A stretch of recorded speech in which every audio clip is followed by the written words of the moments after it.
Si dating Senador Antonio Trillanes ay naghain ngayon, Oktubre 21, 2025, ng kasong plunder at iba pang reklamong kriminal laban kay dating Pangulong Rodrigo Duterte at Senador Bongo kaugnay ng umano'y paglalagak ng halos 7 bilyong pisong halaga ng mga proyektong pang-imprastruktura ng gobyerno sa mga kumpanyang pag-ari ng pamilya ng senador. Next week po, Tuesday, pa-file ko ito. Kompleto na to. Plunder ang case dito. Pag tinignan niyo yung textbook definition o yung legal definition ng plunder, pasok na pasok siya kasi yung pamilya niya nagbenepisyo. Pamilya meaning first degree of consanguinity. So, hindi niya pwedeng sabihin na, hindi, wala naman akong pakialam sa negosyo ng tatay ko at kapatid mo. You cannot say that kasi precisely the law defined it na hindi mo pwedeng sabihin wala kang kinalaman kasi pamilya kayo first degree. Alam natin na magkadugtong ang bitukan yan. And that's how the law defined it. So ito, to cite lang yung ginawa nung kay Bongo. Dito, yung issue nila Diskaya, hinahanap natin kung sino yung politikong nasa likod. Di ba? Ng mga proponent.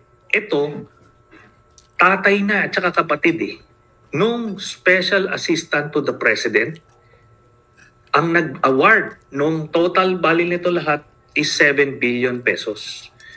So hindi yan chump change, di ba? Malaki yan. Pag titingnan natin, itong si Yusek Bernardo, saan ba ito nanggaling? Sino nag-recommend sa kanya? Ang nag-promote sa kanya dyan, si Bongo. Di ba? Tao nila yan. Tapos, ito na ngayon. Yan yung naging point man sa lahat ng infrastructure projects from that time up to now. So dapat ganun, chronological yung investigasyon dyan. I have been expecting this complaint and now we are in the proper forum to prove the baselessness of his allegations. I now have the opportunity to answer him point by point before the Ombudsman and not on media anymore. I will cooperate with the investigation and abide by its legal processes. The truth will be revealed and believe that justice and fairness shall prevail. I hope that the Ombudsman will be fair. Ikulong na ang mga buhaya at mga mastermind. Wag pong ilihis yung issue dito.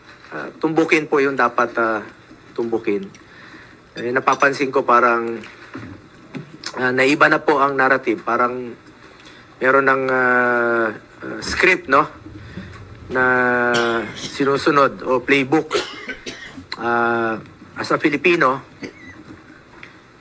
I am urging the ICI, the Ombudsman, and the DPWH to seek the truth. Tumbukin lang po yung katotohanan. Maniwala kayo o sa hindi, pag nagkamali kayo dyan, mas gugulo po ang bayan. Magulo na po ngayon, mas gugulo po ang bayan. Magagalit po ang tao niyan. Magulo talaga ito. Ito ay isa po itong diversionary tactic para ilihis ang atensyon ng taong bayan sa tunay na mga issue. Klaro naman Kahapon nga lang, nabanggit ni former Governor Chavit Singson. Another diversionary tactic. Ang talamak po ngayon na korupsyon, talamak ang korupsyon ngayon sa kasalukuyang gobyerno. At ang dapat talagang panagutin, ang totoong issue. Ano bang totoong issue ngayon? Diba ang flood control scandal? Mga ghost projects, mga anomalous projects, mga substandard projects. Yun naman po ang issue ngayon Huwag tayong lumihis sa katotohanan. Sa kanina naman po, sa final sa amin, ni dating Pangulong Duterte, at sa kapamilya ko, to Trillanes, you are barking at the wrong tree. Kung seryoso ka talaga, bakit di mo kasuhan yung mga totoong mga corrupt talaga? Bakit di mo kasuhan yung mga financials mo? Yung mga contractor, alam mo yun. Alam mo yun. Kita mo na, Nakailang buwan na tayo dito sa pagdidinig sa Senado. Ilang hearings na po. Lumalabas naman yung totoo, sino yung mga contractor. Yung talagang may-ari, sila mismo yung may kontrata, sila yung mismong kumikita, sila yung contractor, sila pa yung congressman. Sila yung habulin mo, Trillanes. Ayaw mong habulin dahil financer mo nga. Tama yung sinabi ni Senator Bato noon na may mga financer ka. Baka nga yung ginamit mong pondong yon nanggaling pa sa flood control. Yung pag-iimbestiga mo noon kay dating Pangulong Duterte, maaaring galing pa yun sa flood control. Huwag kang magmalinis dito. Huwag mong ilihis ang totoong issue. Dito lang tayo sa katotohanan. Seek the truth, not the script, not the playbook. Nasa na yung mga dapat kasuhan sa issue ng flood control? Nasa na? Bakit walang mga pinangalanan na malalaking tao? Yung mga buhaya, ba't pilit yung pinagtatakpan? Yung totoong issue rito, flood control at ghost projects. Nasa na po? Kaya nakikiusap po ako sa ICI, sa Ombudsman, sa DPWH. Kasuhan niyo yung mga malalaking tao. Yung sangkot sa flood control. Yung sangkot dito sa mga ghost projects. Inaantay po ng tao. Pag inilihis niyo po ang katotohanan, magulo po ito. Magulo po ito. At isa po itong lumang tugtugin mula sa lumang script. Recycled na po yung mga issue.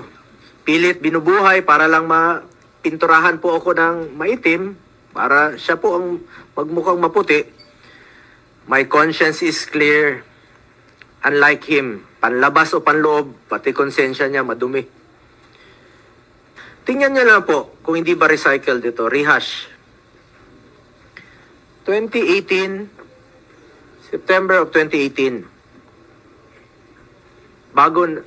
Bago yung halalan, no? Bago pa ako nag-file. Unang tumakbo bilang senador. Nag-ingay na siya noon. Siniraan na niya ako. Siya pang senador noon, no? Ako hindi pa. Kandidato pa lang. Same issue. Nung 2021, akala naman niya natatakbo ako. Same issue. July of 2021. Last year, nung ako po'y patakbo muli for re-election,